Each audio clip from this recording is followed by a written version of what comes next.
Today is the day that I'm going to at least start to mentally prepare for probably the hardest challenges I will ever face in RuneScape, solo TOB, and the Inferno. Due to the rules that I have set for myself and a very serious lack of foresight, I created rule 1 of the series, which states that I must complete all challenges solo before I can unlock that content to do with groups. A fine example of this is back in episode 5 where I learned solo COX and had to complete the perfect Ohm achievement and get a personal best time of under 30 minutes. Since then, I've unlocked COX to do with friends, and now it's time to figure out how in the world I'm going to do that with TOB, and I'm going to need your help deciding what to do there. The other challenge that I've mentioned here is to complete the Inferno. It's notorious for being RuneScape's hardest solo challenge, and I have a bit of history here. Months and months ago, I attempted to get my Infernal Cape, reaching a personal best of wave 64 before just giving up to pursue other goals, and it's time to get back into that. These two challenges, Solo TOB and Inferno, may be my breaking point in this game as turns of my skill and my patience will go, and I think I have decided to take the Inferno first while I raise a question about what I should do about TOB, and I'll talk about that more here in a little bit. In the meantime, while I'm showing random clips of me at Vardorvis, we should talk about what I actually want to achieve before locking myself back into this horrible Inferno grind. For the Inferno, ideally I will have the Virtus Robe top for this challenge as it increases the magic damage bonuses, especially when using combat spells from Ancients, which the Inferno loves to use. So as an excuse to put off this challenge for yet another week, I'm going to test out the odds at Dook to see if I can spoon out that Virtus Robe drop, or at the bare minimum get money for the supplies that I'm going to be burning through while I do attempts. But why am I at Vardorvis? The Virtus piece is a 1 in 3,264 chance of getting here, while the Dook has slightly better chances, but the key item that I'm actually looking for here is the Blood Quartz. This bad boy, when attached to the Ancient Scepter, creating the Blood Ancient Scepter, increases the effects of Ancient Magics by 10%, while also adding the effect of being able to overheal 10% of the player's base hit points.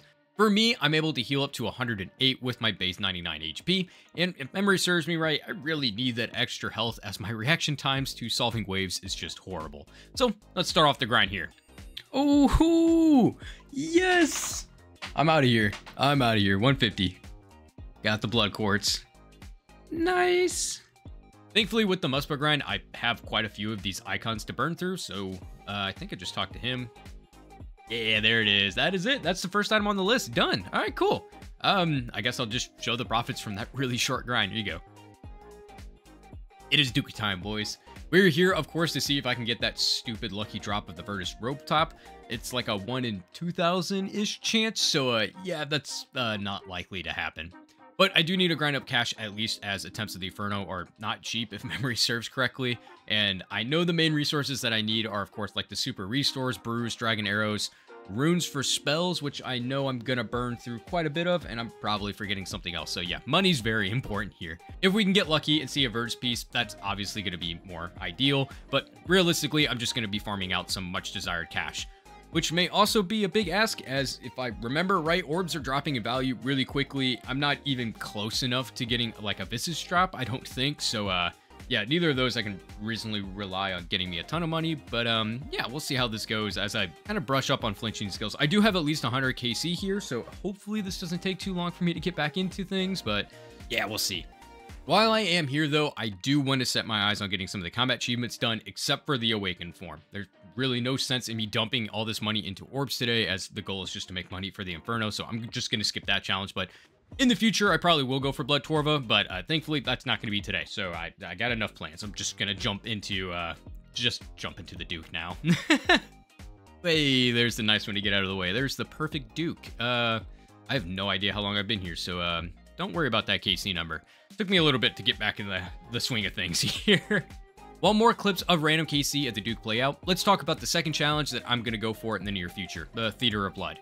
With Rule 1 in place for the series, the whole rule about soloing content first before I unlock it with groups, I'm running into like a strange situation, if you will, and I'd love to hear your thoughts about it. The way it's worded, and sadly how I intended it to be, I would have to complete a solo normal TOB run by myself before I can unlock that content to do with others. And if the majority of the comments say that I need to commit to that grind and stick to Rule 1 as I intended, I will 100% grind out a solo TOB run, even if I really don't want to. However, what I've learned from my research of doing solo TOB, it's one, incredibly difficult. Like, tick eating is going to have to be second nature to me. And the second thing that I found out is a lot of the strategies used in solo don't really transfer super well into group content. So this is going to be done for like a one-off kind of deal, and then I'm going to have to relearn how to do everything again with groups. So again, I'll do the solo grind if you want to see me do that, but I have a proposed solution if you will accept it. The entry mode TOB is significantly easier to do than normals, and I want to see if I can just do a time challenge there, and that will work as fulfilling the requirement of my first rule. I'll let the comments decide how fast that time requirement has to be, and obviously if this will even work for fulfilling that requirement. And if I don't hear back on either of those, I'm just going to assume that it's fine, and I'll make up a time that I feel like is a good challenge. But I won't make it like do it under an hour, although I do have very little knowledge about TOB. So maybe that is a good challenge for me. I don't know. We'll figure that out in the meantime. I just wanted to propose this solution to the rule. So let me know what you guys think in the comments below. I'd love to hear feedback on this, as I do really want to start going to TOB somewhat in the future. But for now, let's just go back to the combat achievements. Due to having KC at the boss from its release date, the Dook Adept achievement, the Speed Trialist, and the Master achievement, along with the Perfect Duke that I just got, are all completed. So that leaves like the Duke Speed Chaser achievement, which I'll admit took quite a bit of time to get done, as I mainly just left it to RNG and getting super lucky with it. I did have to practice quite a bit to get somewhat consistent getting double gathers at like the mushrooms and the mining patches, kind of like this. And then after getting really used to doing that, it was just more or less waiting for the BGS spec to hit really, really big twice and then pray for good hits with the scythe. But eventually I knocked out this achievement.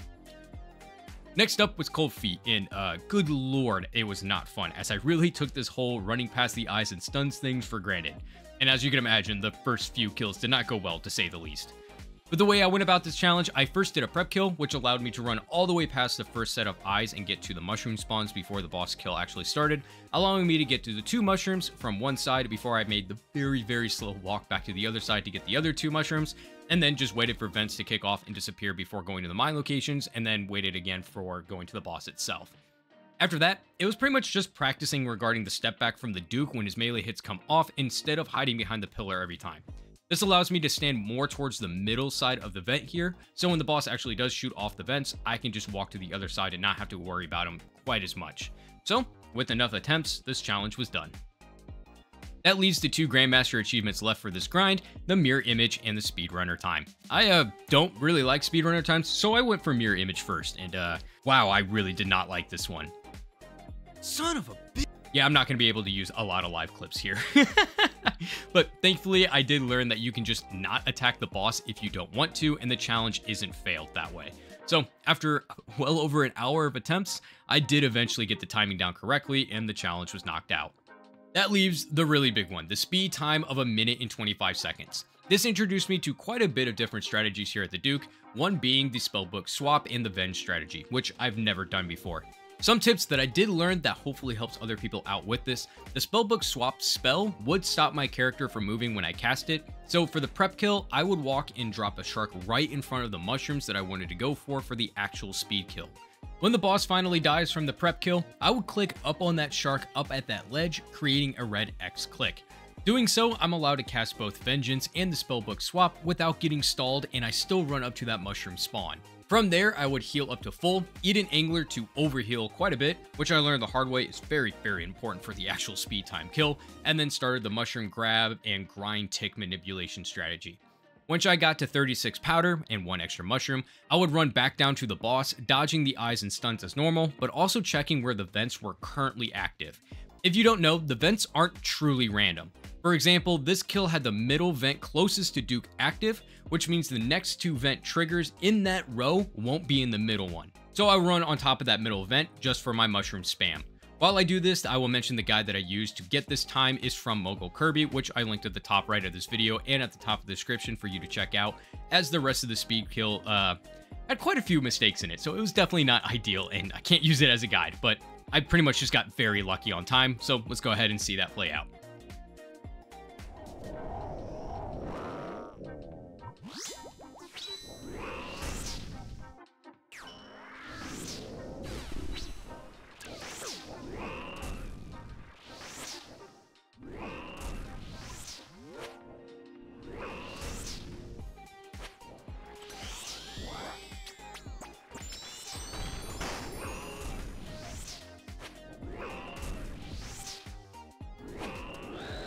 Oh, wait a minute.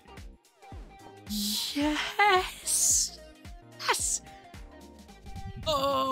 my lord. I even messed up.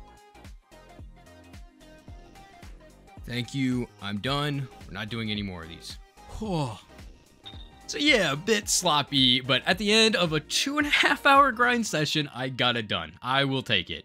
If you're like me, you like to know the exact steps and like a play-by-play of what to click and what to do when doing this kill. So I'll post all of my notes at the bottom of the description so you know exactly what I did when I went to go get this done.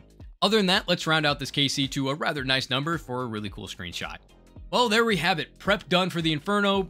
Somewhat more of a mental game than anything. In the end, I got 60 KC at Vardorvis, getting me that oh so nice Ancient Blood Scepter, and some nice loot which totaled up to 1.6 mil just at Vardorvis. After that, we came here to the Duke, where I ended the grind off with 286 KC, making a round total of 450 KC total here at the Duke. Here we got 9 orbs, 2 chromium ingots, 2 ice quartz, and a whole lot of goodies totaling up to 27.9 mil while getting 8 of the 9 combat achievements done. That's all that I have for you today. Please let me know what you think of the video and the proposed solution to TOB down in the comments below. I'm super excited to hear about your thoughts, but in the meantime, thank you so much for watching. I hope everyone's having a fantastic day. Good luck on your grinds, and I really hope to see you again very soon. Stay inspired.